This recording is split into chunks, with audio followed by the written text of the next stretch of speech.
choose the parameters to say, and then you can choose a parameter. The general scanning speed here is 300. According to the material, choose this width. The power is approximately 400 watts per millimeter of thickness. The default duty cycle is 100, and the average default is 2000.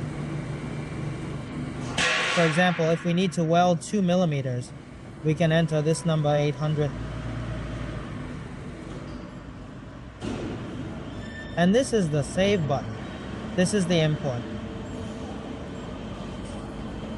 And then it's been imported here.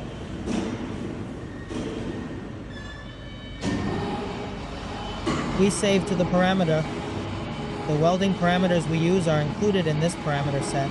And then if we weld this material again, we only need to select parameter 1, and then we can set other parameters in parameter 2.